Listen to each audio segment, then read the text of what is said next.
largest reserve in freshwater. Do you have a vision that you could share regarding what we could do locally to protect the Great Lakes? And I'm thinking specifically regarding water scarcity issues globally. And then you had a slide that showed drought here under the worst case scenario and heavy rains elsewhere.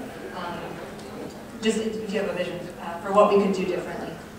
Well, so to answer the easy part, the last part first, the change in seasonal rainfall here, so the Midwest will continue to get more rain than it used to, but more of that rain will not be in the summer.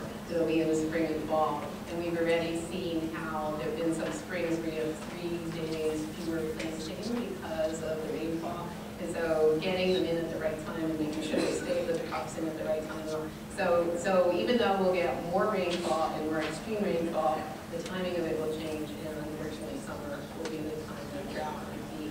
I mean, we are sitting on the most precious water resources virtually on the planet, and there are all kinds of straws that are trying to be dipped into our fresh water from all across the country.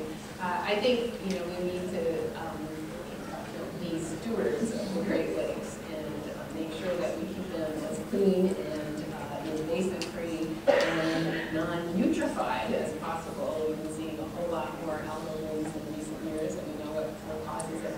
So I think one thing is that we can actually be a good kind of demonstration of wise management of water resources, whether it be our rivers, our small lakes, or our Great Lakes.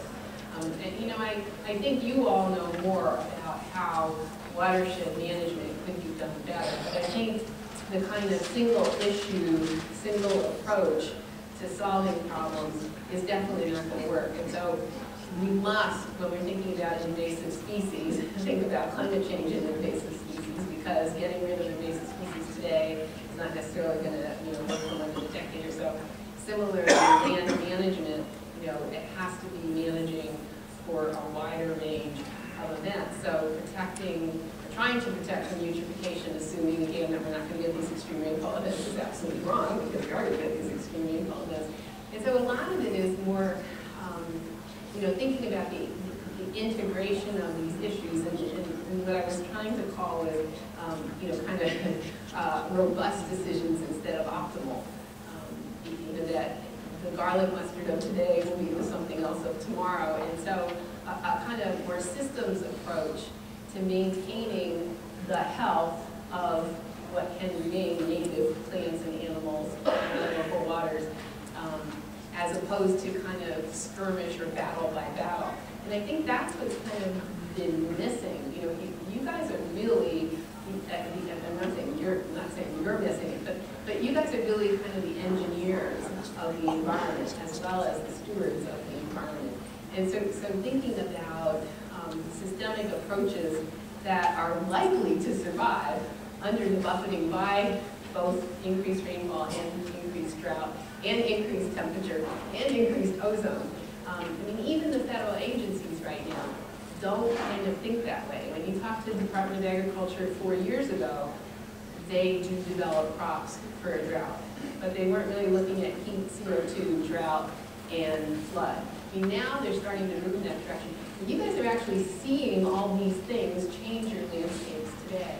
And I think the lessons learned from working on this stuff at small scale actually need to make it up. And I really do think this top-down, bottom-up, I always think you're going to need the feds to be producing regular data, regular intervals, and downscale climate models for you, or whatever. But I think the solutions of what to do with those data sets, it's really going to come from here. So I don't think I've really answered your question about how to protect the Great Lakes. But this idea of cross-disciplinary, cross-issue, systematic approaches, which can happen better at a local setting than at a national setting, is really what I think we need.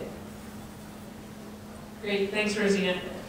Thank you so much for being here. Really appreciate you making the time in your incredibly busy schedule. So thank you.